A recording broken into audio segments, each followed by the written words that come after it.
Hello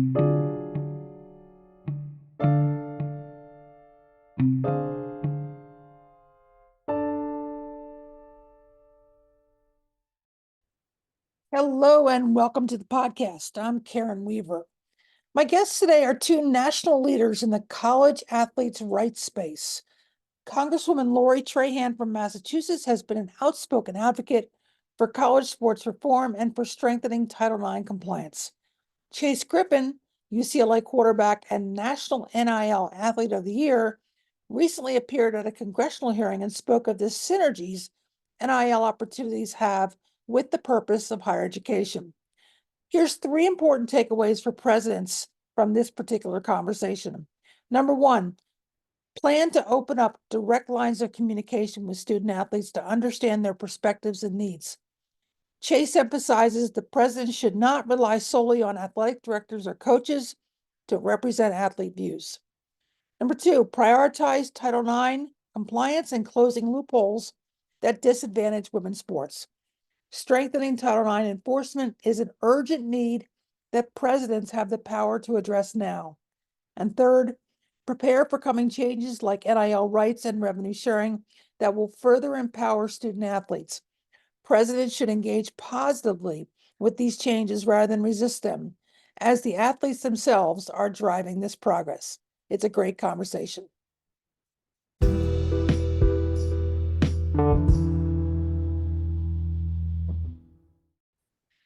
Congresswoman Lori Trahan and Chase Griffin, UCLA quarterback, welcome to the podcast.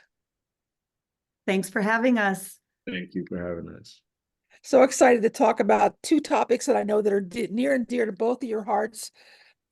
Lori, you were a Division I volleyball athlete at Georgetown. Give our listeners a sense of what's changed in college athletics since you played. Well, many things have changed, but at the same time, I think some really significant things haven't, which we'll talk about this hour. You know, when I was in school, and I'm going to date myself here, but it was really at the start of the college sports boom compared to the multi-billion-dollar franchise that it is today. You know, I remember the craze on Georgetown's campus when Allen Iverson first arrived in 1994. You could see the money someone of his caliber, of our basketball team's caliber, brought into an institution. You know, sold out games. I'm sure number 3 jerseys flying off the shelves in the campus bookstore. But while AI was taking the country by storm and had a very different college athlete experience than I did, we also had a lot of similarities because of the guise of amateurism that propped up college sports for decades. We were entirely reliant on the scholarship that we had for tuition, for room and board, for food. And if we needed anything else outside of those things, we were largely on our own. You know, we couldn't sign an endorsement agreement or enter into a deal with the brand. And that's a tough situation to be in when you grow up in a family like mine, where your grandparents were immigrants and your parents lived paycheck to paycheck. So fast forward to 2021, and a lot's changed. Players can finally profit from their name, image, and likeness. And we're seeing tremendous movement toward a more athlete-focused model of college athletics. And I think that's a seismic shift. But what hasn't changed, unfortunately, is the willingness of some folks in power in college sports who want to try to stop that progress, and in some cases even roll it back. So, you know, they're protecting the profits that they've been able to amass over decades. And there is this struggle right now between the athletes who produce so much value for an institution and, you know, the power structures that have been in play for so long. Just to remind the audience, you actually received a full scholarship. Volleyball was one of those women's sports that gave full rides. Other sports were partials. Do you ever find people think, well, if you had a full scholarship, you must have had everything going for you? But you still had gaps in your food and all kinds of things. Sure. The thing that I think has been most enlightening to people when I talk to them about a typical, athlete's experience on campus is the sacrifice. Not so many folks know that you're giving up, 5, in some case, more hours on a daily basis, not just in the season of the sport, but also in the off season. You're in the weight room, you're watching films, you're in team meetings. Of course, you're practicing, you're traveling to games. And so that comes at the expense of, traveling abroad, spending more time in the classroom, meeting with small groups, in your class, going to office hours. There were many times when I didn't make it to the cafeteria because I was at a game, and there was no accommodation there. So I think a lot of times folks just don't realize that, of course, I mean, it is. There's nothing cooler than putting on your school uniform and playing with your teammates for your school. But it comes at enormous expense of that athlete. Chase, let's fast forward. You testified a few weeks ago and have managed to navigate the numerous NIL state laws. I think you said like 30, you have 40 deals, and you've navigated all these state laws in executing those deals, which is amazing in and of itself. So talk about the preparation and the mindset it takes to figure that out. I think regardless if you know everything beforehand or not, experience is the best teacher. And that's probably been the best part about NIL. I've been able to make money. I've been able to capitalize on my value. I've been able to develop it and grow my platform.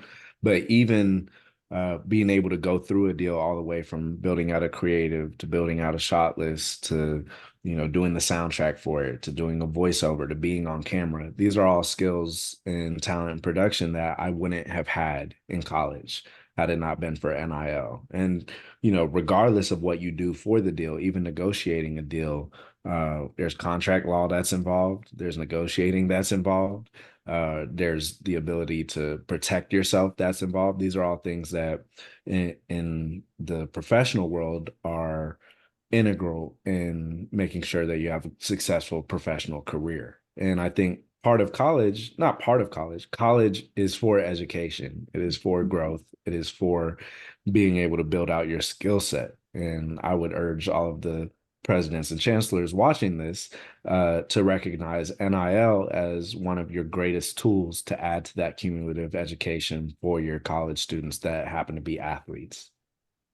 What would you say to those presidents and chancellors who believe that they need to protect you, that they need to somehow run interference for all the bad people that are out there? I would say the best way to first even know how to protect college athletes is to have an open line of communication and direct with all college athletes on your campus, not just the ones that maybe an AD or an head coach puts forward in front of you. They need to be fully briefed on all of the potential changes that are coming up. College athletes, like Congresswoman said, are getting out of the age of amateurism and are frankly going to be paid. And it seems like with the way that court cases are going and the way the National Labor Relations Board is ruling, maybe even employees. So I think college boards and presidents need to be fully briefed. And the best way to be fully briefed is to have an open line of communication with college athletes. Because when you're just hearing it from the detractors of NIL rights or the detractors of college athlete employee status, or pay for play, you're only hearing the negatives. And I think even when you hear the negatives from a college athlete perspective, sometimes they're learning opportunities. And it's better to go through those learning opportunities while you're in college rather than when you're a professional and you're having to take care of your family and you're not on scholarship and you're not on a college campus and you don't have that bubble. Yeah. You really emphasize that in the hearing. And I think you took some people by surprise because, most people are like, well, how did you learn all that stuff? Well, that's the idea. You go to college to figure these kinds of things out. So I thought that was a powerful moment during the hearing.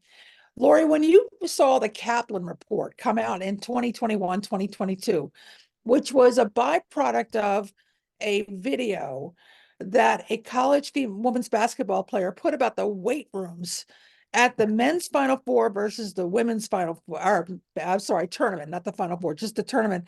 And there's vast differences in the way these athletes are being treated. What was your initial reaction? And were you surprised at how out of balance men's and women's basketball was, and even how undervalued women's basketball was in the changing landscape? No, I mean, I wasn't surprised. Not in the slightest. I mean, look, before Kaplan, it was clear as day which tournament was the priority for the NCAA, and it was the one they actually used the March Madness trademark on. It's a shame that we had to get to the point where progress was driven by such a disastrous PR nightmare during the bubble tournament that spurred Kaplan, but we're here now, and the progress has been significant in a lot of cases. And I think the recent media rights agreement that the NCAA reached with ESPN for the women's basketball tournament and other championships is a good example of how far we've come. But I never lose sight of the fact that we got to this point largely on our own. You know, I'm the mom of two young girls. Both are really into sports. They're into women's sports. They could care less about watching men's basketball, which was the only real option I had growing up. They want to watch women play, and they don't get deterred when a game isn't on ESPN or Fox Sports. I can't tell you how many times that I've sat there and watched them figure out how to stream a game that they want to watch. So I think that it's we're finally seeing some of the promotion and the investment in women's sports, and I'm excited. I'm excited for what that's going to mean for women's sports and nurturing that next generation of women athletes. Do you feel that was a moment in time where all of a sudden the light bulbs went off in the general population? They're like, wait a minute, you guys are really behind the times here? Yeah, you know, there's nothing quite like, you know, seeing a video like that. You can't avert your eyes, right?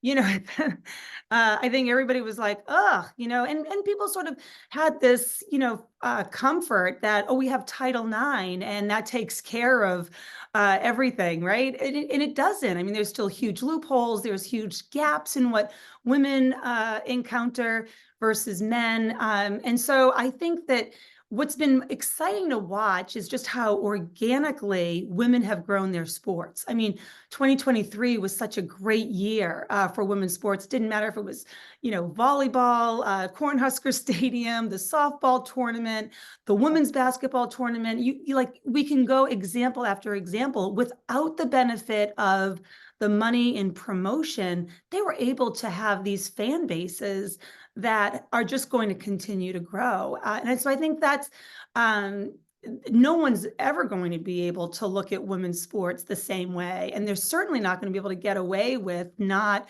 making an investment in what young girls want to see more of, and that's women playing their sports.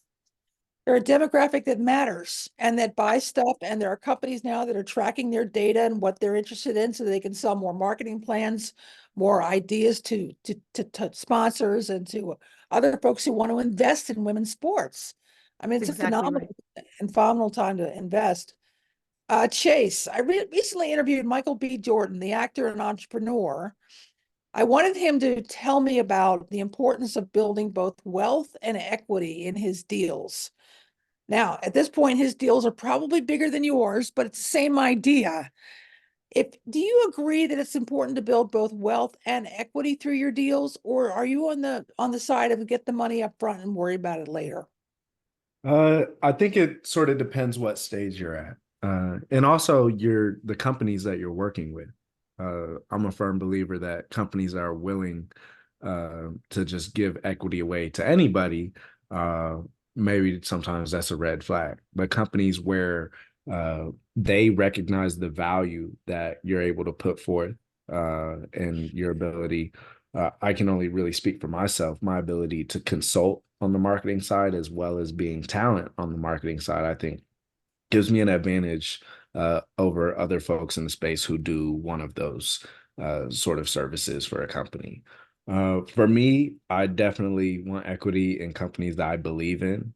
I think before, getting on the cap table for any company, I do my due diligence, just because it's one thing to have equity in a company, but it's a more important thing to protect your own brand. And I think that's a similar mindset that can be taken for the chancellors and presidents who are embarking on this new era of revenue share. When we look at brand building and schools having equity, based off of how well their sports team does, or how the players operate, and like a Georgetown probably grew in popularity nationally because of an AI, or because of who coached there, Patrick Ewing.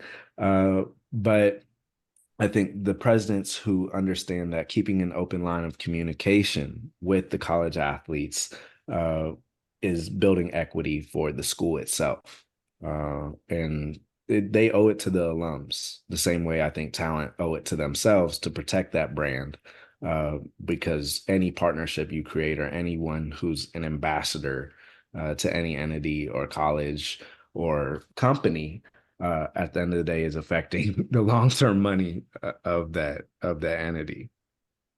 I'm a subscriber to your newsletter, and I read that you've been working with a lot of different folks on campus, picking their brains and trying to understand, but also elevating a lot of women athletes and trying to help them navigate it. What's been some of the advice you've given to them? I think one of the beautiful things about branded NIL, it just comes down to, can you create return on investment for the brand? And you see players like Paige Buckers, or gymnasts. I go to UCLA, so there's tons of gymnasts who have come through UCLA who have gone viral because of their floor routines, where if NIL had been around while they were at their peak, they would have been compensated greatly because of it. And I think it sort of levels the playing field for the non sort of sport confined types of deals. There's folks who have been able to build out followings because they're frankly good content creators, or they have something that's appealing to them, appealing about them to their audience. And if you're able to monetize that, I think that's something that goes past their sport and creates a real business model that they can take post college. And I think it's almost more important, and there's almost more of a sense of urgency for folks in women's sports, because unfortunately the professional levels of those sports don't pay as much, maybe even as they can make collegiately. So you see that at 20 and 21, that may be the peak of their platform growth. And because of that, you see that they are really doing an exceptional job at content creation, an exceptional job at monitoring what their base wants. That way, once they transition out of their sport, they're able to transition into something with true followership. Yeah, it's quite remarkable to see the growth because of that connection they develop with their followers. It really is something, and marketers obviously want to tap into it. So Lori, when you work with your colleagues on both sides of the aisle and assess the landscape, can the NCAA do any of this on their own, that they've been coming to you asking for help with, NIL guardrails, et cetera, trust? Or, as some have argued, has the NCAA kicked the can down the road so frequently, but that they have no choice but to ask for federal help? No, that's a great question. And it's one that, frankly, as Chase said, the courts are going to help decide the answer in some cases, including in the fight we're now seeing between Tennessee and the NCAA. When I think about the NCAA, I think about it in two eras, right? Pre-Charlie Baker and post-Charlie Baker. They did have their heads in the sand for years, decades even, before President Baker got there. I think it prevented them from doing even some of the most obvious things that we've now seen action on under Charlie, things like scholarship protections and stronger healthcare coverage. We've seen some long overdue progress, and even someone like me, who's been pretty critical of the NCAA for a long time, can acknowledge that.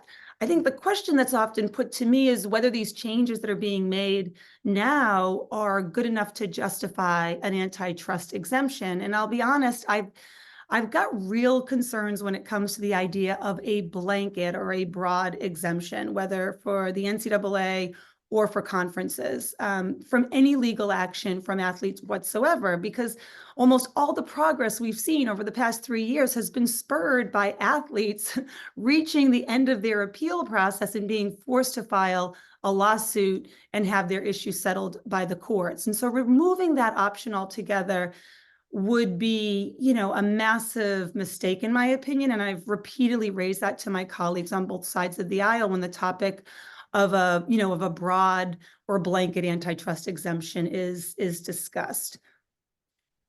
Do you get a sense when you talk to your colleagues that some are leaning more towards accommodating the NCAA versus accommodating the athletes in the schools?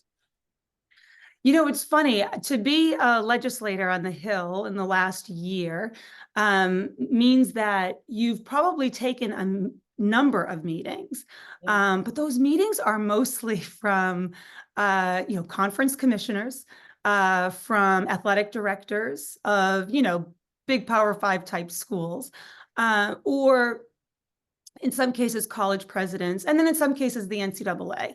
And I was just telling my colleagues, like, go talk to athletes, because I'm always troubled by the fact that not one of those groups are bringing athletes with them. And so that should cause everyone to just pause and say, if I want to make sure that we're making progress and not trying, to put the genie back in the bottle, I want to hear from athletes. And so I think that has actually worked with a lot of, my colleagues. You don't want to have a piece of legislation that's overly,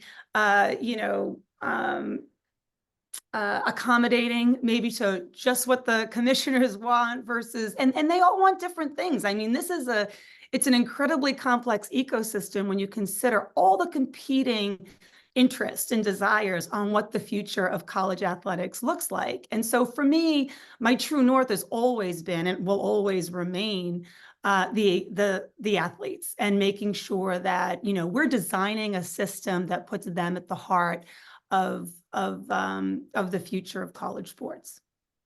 So let me follow up on that a little bit. Yesterday I had in class a guest speaker as an AD at a school that's a basketball centric school, so they don't have football.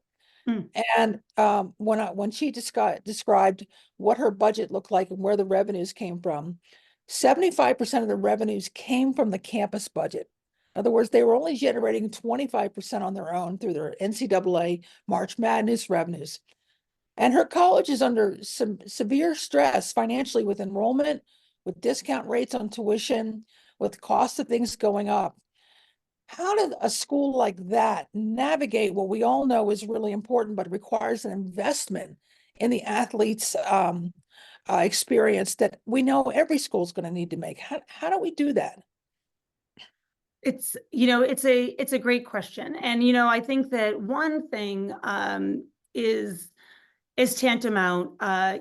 Sports has become such a huge part of culture on campus, right? I mean, when I went back to my alma mater just a few months ago, not only do they have intercollegiate, Division I sports, but they've got intercollegiate club sports, they've got intramural sports as well. And that just shows like how interested or how a part of campus life it's been, or sports has contributed to. And so I think every school is going to have to consider how they remain competitive for the student body that they see in their wheelhouse, and how to grow.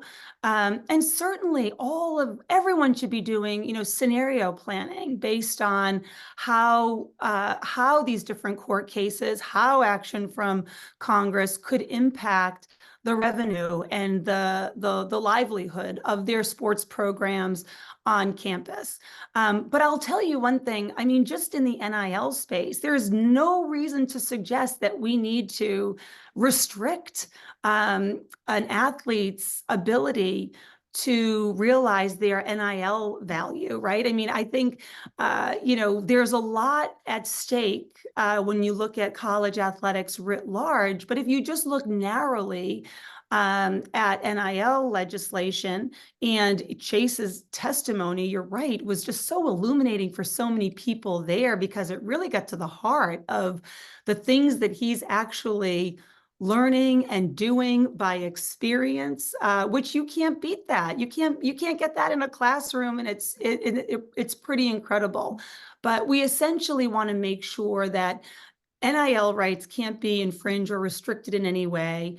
Um, and you know, if they are those, it should be because players have agreed to those restrictions themselves. And so I think at the heart of this is making sure that we're bringing players and athletes to the table, not in episodic ways, not in, advisory ways, but a real seat at the table, so that we're hearing them, we're understanding what those needs are, and we're, designing a path where their contributions are reflected in that final product. Chase, let's go back to the panel again, which was about a month and a half ago at this point. It was obvious that some of the other athletes that joined you at the table did not believe that athletes should become employees. I mean, they really seemed to like recoil at the idea. And people kept repeating, well, athletes don't want to become employees yet. You have done a survey of about 500 or so, I think mostly football players, but maybe others, you can correct me, that says, yeah, we want to learn more about this. We don't know enough about this to make a good decision. Mhm. How do you break down the stages of employment, collective bargaining, and the potential of a changed relationship between the coach and athlete? That's a big question, so I'll let you start wherever you want. Right. Well, I think it's important to understand, uh, while every single college athlete, obviously their points are valid, uh, it's important to understand the setting in which they're speaking, and also who is sort of behind giving them that opportunity to speak, and sometimes giving them notes and framing questions a certain way to get a certain answer. A lot of the time when the employment question is asked to college athletes is followed by, because that means we can fire you.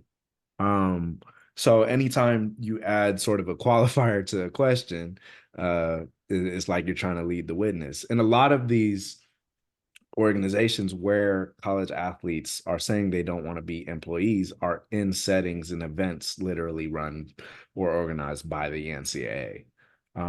So I think it's important, in addition to asking about employee status, informing about not just the negatives, but also the benefits and protections of being an employee. And also the recognition that college athletes objectively already work as employees, which is why right now Dartmouth basketball are employees. The National Labor Relations Board is not making a reach or a stretch in that decision.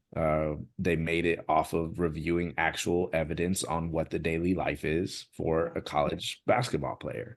And so I think when college athletes recognize that they already operate as employees, that question on whether or not they are an employee uh, registers a little bit different in the mind, as well as understanding, well, if you are fired, there are certain protections in place. When they fire a coach at a school, they have to pay a buyout. If you have to pay, and if an athlete is signing on to $100,000 a year deal and you're going to fire them 2 years in, you still got to pay out those last 2 years until someone else picks that up. So I think when college athletes understand those protections in place, that question, and I think the answers to it in those settings will change as well. One of the things that was notable in the NLRB district decision was the emphasis on the control that coaches and the athletic department has on the athlete's life. Help our listeners understand exactly what that looks like in your day. How do those folks control you and your teammates day to day? Well, Congresswoman already alluded to the time, but the power dynamic, uh, I think, is something that's being threatened with some of these decisions. And for the folks who are not caring about the college athlete first and foremost, these are going to be jarring changes. There will be power dynamics that are challenged when college athletes are, already making money in NIL, but are now paid a salary from the school the same way that coach is paid. And so I think, the programs that win the most already have institutional respect. You talk to players from very, dynasties and championship teams. The players really love each other and they really love the coaches. And the coaches have, shown sort of a reciprocal respect there. But that's not the case everywhere. Yeah. There are lots of infractions that once college athletes are employees and are able to be backed by going to Cal OSHA or something like that, where certain infractions just won't be tolerated anymore. And I Yeah. think whenever you look at industries and these types of changes happen, the output actually ends up growing because folks are in environments where they put out a better product. They're safer, they're healthier. A lot of the issues that schools already spend a lot of money on services to fix can be directly fixed based off the human interactions that happen at these programs. And I think you create a more legitimate enterprise. And I think that's something that the conferences are understanding, which is why the conferences that provide the best suite of services and salary and protections for college athletes are going to end up recruiting the best, and they're going to win the most championships, and then they're going to continue to sign on the biggest media deals. I think anytime you increase the investment into your players, both, as far as actual capital, but also moral capital, you'll see a growth in the overall industry. That's a great answer. I really appreciate that. Lori, okay, I'm going to give you the powers of ruling the world for one day. And what would you want presidents and trustees to do right now that they have the power to do? Well, as someone who just introduced legislation to shore up the loopholes in Title IX, I think that is something that is within the power of every college president. We just introduced just last week, actually, the Fair Play for Women Act. And I said earlier, 2023 was the biggest year for women's athletics, but they still face a lot of challenges in the current college sports landscape. I mean, so when I say Title IX loopholes, let me just double click on that, because it basically allows schools to misrepresent the number of women athletes that they have enrolled by, double or triple counting women athletes.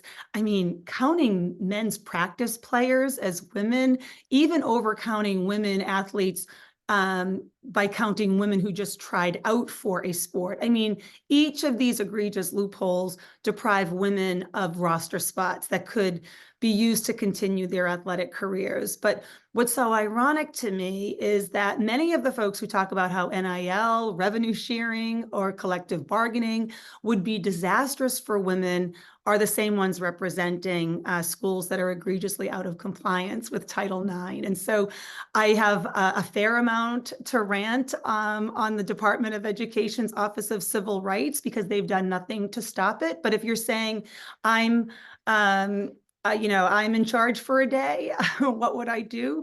I would make sure every membership college president understood that this is something that they can fix very quickly. And it's something that, is long overdue and just foundational for us to going the next step, which would be strengthening Title IX.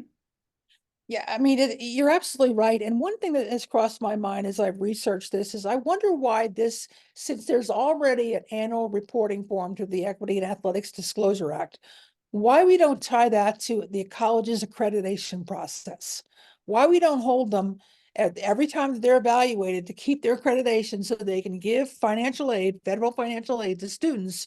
Why we don't say, because when you look at those EADA forms, they are really a mess. And it's very hard to assess based on the information they provide as to how accurately they're complying with the law. Yeah, no, you're right. Enforcement has been a joke. And I think that's something we want to fix. I mean, I've been pretty upfront in any conversation I've had with any of the stakeholders that I've named who's come to visit our office, that if we're going to do anything, this has to be part of it. It's crazy that if a school is found to be in violation of Title IX because of these loopholes, they essentially get a slap on the wrist. And I don't think that that's sending a strong message to women athletes or athletes in general. So I agree. That's something that I'd like to see college presidents do on their own, but also to beef up the enforcement at the Department of Education. At the very least, it's a goodwill gesture. Yes. Chase, as we're beginning to wrap this conversation up, I do want you to tell us more about your survey, so to get a sense of how you constructed it, the response you got back from it, what you're going to do with the next steps, that type of thing. Absolutely. So my newsletter, the Athletes Bureau, conducted a survey in partnership with Generation Labs, one of the leading Gen Z polling firms. And together we polled around 500 college athletes, mixture of all, genders, sports, schools, size of school, et cetera. And we found that unfortunately, some of the most powerful institutions were the least trusted. And as the relationship got less and less personal with the college athlete, so did the trust. And while this may seem obvious, it's not like it can't be without remedy. If college chancellors and college presidents create an open line of communication with college athletes, then they can feel like in this new age where revenue share will probably be here very soon. NIL rights are already here. They can feel encouraged and empowered to do their best. And doing their best in that space depends on the person. But regardless, it's best for the market. So it's best for the conferences, it's best for the media deals. And from the school perspective, it's best for the brand of the school. When you talk to college athletes, you talk to a lot of the beholders of the public reputation of major institutions. I think one of the reasons why sports are invested in on virtually every college campus that can invest in them, regardless of if they generate revenue or not, are because sports in American society are a great representative of the culture, the excellence, and the hard work that these schools produce. And that's just the way it is. Like it's not really something that the NCAA set up. That's not really something that college athletes have constructed. Is just the way that the American public has always viewed sports. And I think as long as that's a reality, a healthy investment into sports, and most importantly, the college athletes that help make these great reputations and ambassadorships possible, should be invested in equally. And I think it's not just in the best interest of college athletes, but most importantly, for chancellors and presidents to do their job. It's in the best interest of the actual school. Well, we've been promoting how wonderful the student athlete experience has been for over 100 years. So we shouldn't be surprised where we are today, where the athletes say, hey, we're part of this deal too, right? My last question to you both is to look into your crystal ball and asking you, can Congress get anything, do something to help us with this process in either 2024 or 2025? Chase, I'll start with you. Yeah, I mean, if anything, pass the College Athlete Economic Freedom Bill. Okay. Yeah, outside of that, nothing really, has my unequivocal support yet. Yeah. So you're hopeful that that will pass. Well, I mean, that's more of a question for the Congresswoman, but Okay. yeah. Sounds good. Lori? Yeah, no, I couldn't agree with Chase more. And I think he helped a lot when he came and testified in front of Congress, because like I said, I think it was illuminating for people to hear an athlete's perspective who has taken advantage of NIL. And so to put unnecessary restrictions on that, to start a brand new agency that is not the NCAA, that's filled with political appointments, sounded like off. And to just overregulate, right? I mean, there are things that Congress can do to help the future of college sports. And then there are areas where Congress should not have a role. And so we have to strike an important balance there. I'll tell you, the reason why I believe so strongly in a national standard for NIL is because I can't imagine being a senior in high school today and evaluating options to go to school, the school of my dreams, and then having to also layer on where could I benefit from my NIL versus not? And those right now are governed state by state. And so this complex patchwork of laws is really tough on on a young athlete trying to make the best decision for them, especially if you're like me. I mean, I'm the first person in my family to graduate from college. I mean, you just didn't have resources. So I think it's important that we put ourselves in the player's shoes. We go ahead and we get, we give them the ability to try to capture the value that they are creating for these universities, and not spend all of our time trying to stand in the way of that or restrict it. So look, I'm grateful that Chase endorses Senator Murphy's and my legislation. I think it's the right path forward. And I do think that at some point Congress is going to prioritize this, because they are going to hear from athletes in a way that is so cumbersome for them as they, try to take that next step into college sports. Not having a federal standard is really tough.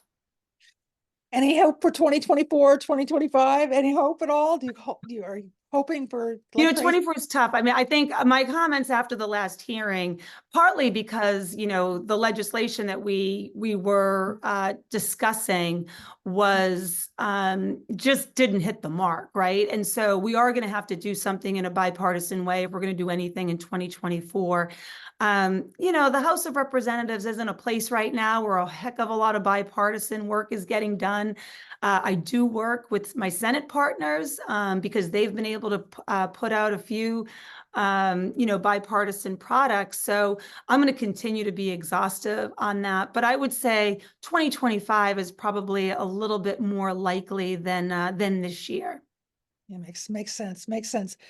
Well, Chase Griffin and Congresswoman Lori Trahan, thank you both so much for a great conversation today and really great insight. I'm so appreciative of your time and your efforts and your passion on this topic. Thank you, Dr. Weaver. Great to see you both.